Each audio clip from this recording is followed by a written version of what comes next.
Salut à tous les amis, j'espère que vous allez bien. On se retrouve aujourd'hui pour une nouvelle vidéo lundi 7 avril 2025, une semaine clé pour le Barça puisque comme vous le savez, match de Ligue des Champions contre le Borussia Dortmund dans 3 jours, donc mercredi, sachant que ce week-end il y aura également le match contre Leganés à l'extérieur, un match compliqué pour le Barça après un match nul contre le Real Betis en Liga à domicile. Il va falloir assurer, même si le Barça compte 4 points d'avance sur le Real et désormais, je crois, à 7 points sur l'Atlético.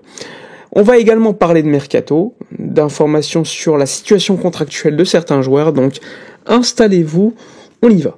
C'est parti pour la vidéo de la journée, je vous l'ai dit, on va débuter par ces informations contractuelles avec notamment l'information du matin, elle vient de Fernando Polo, rédacteur en chef de Mundo Deportivo. Il explique que Frenkie de Jong a notifié à son agent Ali Dursun qu'il voulait absolument prolonger à Barcelone et qu'il ne voulait pas partir libre de tout contrat en 2026. Donc l'option rester 1 an pour partir est écartée pour De Jong. Sa volonté est de rester longtemps à Barcelone et donc une prolongation de contrat est sa priorité.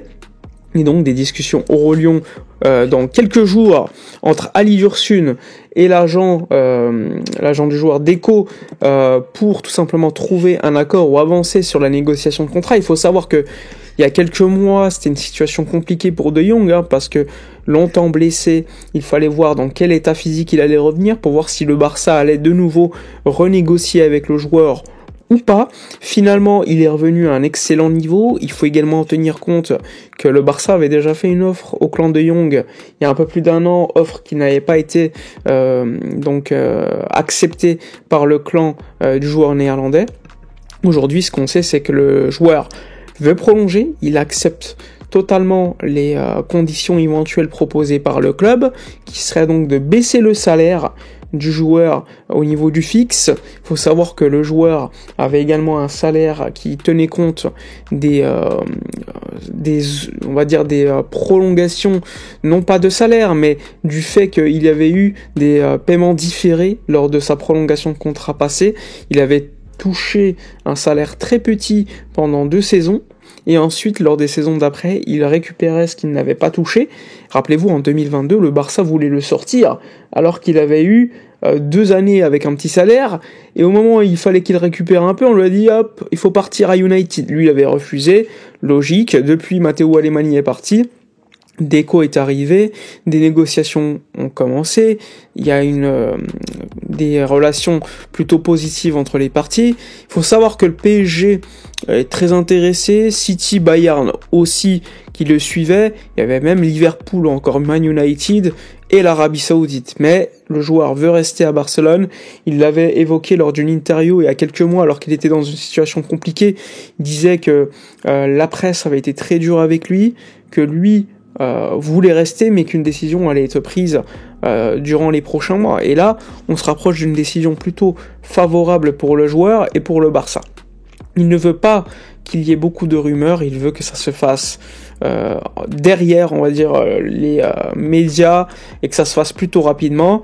Il faut pas oublier que c'est l'un des capitaines de cette équipe, avec notamment Ter Stegen ou encore Ronald Araujo. Donc, après le match contre Benfica, rappelez-vous en Ligue des Champions, Ali Dursun, son agent et Deco s'étaient déjà vus. Et maintenant, pour le match Barça-Dortmund, Ali Dursun va être à Barcelone et donc potentiellement une réunion de prévue entre les parties pour avancer.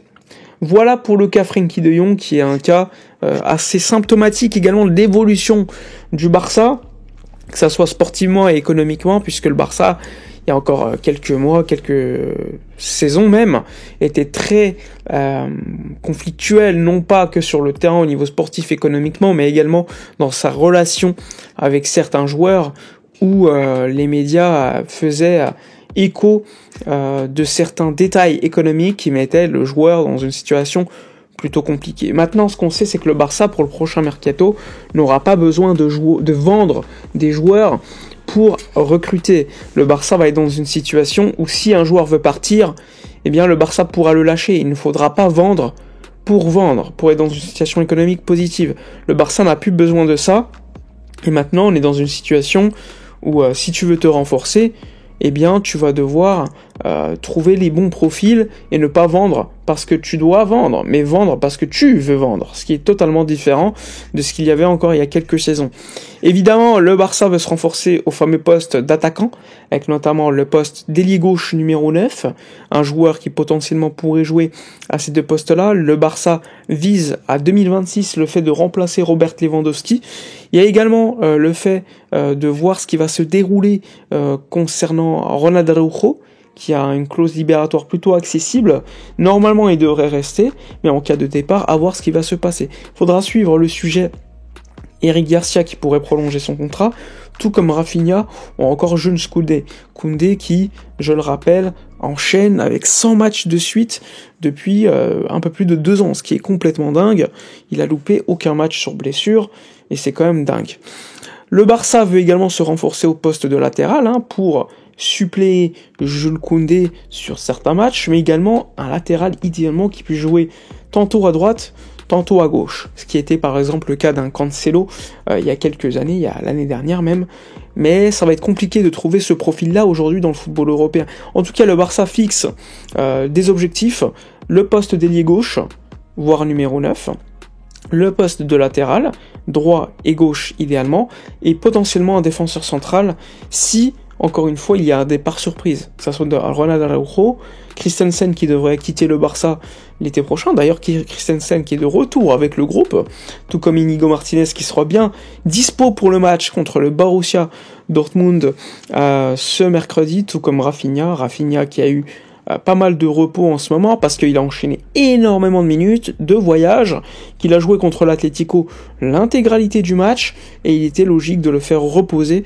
alors que le Barça entre dans une séquence clé. Je pense que le joueur qui souffre le plus physiquement en ce moment c'est Lamine Yamal, même si c'est un joueur qui se gère plutôt dans les matchs, ça c'est positif, ça reste un joueur qui a besoin d'être en forme physiquement à 100% pour être le plus lucide possible. Et contre le Real Betis, c'est ce qui avait pêché. Il y a également Pedri qui commence un petit peu à fatiguer, même si Pedri a fait un bon match globalement contre le Real Betis, avec une passe magnifique pour Koundé par exemple. On a vu quand même quelques déchets techniques au milieu qu'il n'y avait pas sur les matchs précédents. Donc ça aussi, ça peut être également la résultante d'un enchaînement de minutes. En tout cas, on s'attend à un retour de Dani Olmo de blessure pour le match retour contre Dortmund, voire pour le match contre Leganés le week-end prochain. En tout cas, il va être clé, je pense, parce que, on le sait, le Barça manque, non pas de qualité, mais de joueurs qui peuvent faire la différence dans le dernier tiers lorsque un Fermín López, qui normalement était un joueur de banc, entre en jeu. Lorsqu'il est titularisé, il n'a pas le même niveau que lorsqu'il entre en jeu, tout comme Ferran Torres par exemple, qui est pour moi beaucoup plus important en sortie de banc que comme titulaire, même si lors des matchs de Liga, il pourra te solutionner l'affaire. Voilà pour les informations des dernières heures. Dites-moi dans les commentaires votre 11 pour le match contre Dortmund, ce que vous pensez également du prochain mercato, où le 1 pour 1 devrait être de retour grâce aux loges VIP qui devraient être construites avant le 30 juin, mais on verra. Dites-moi dans les commentaires votre opinion, likez, commentez, partagez. Moi je vous dis à la prochaine et d'ici là, comme d'habitude, portez-vous bien.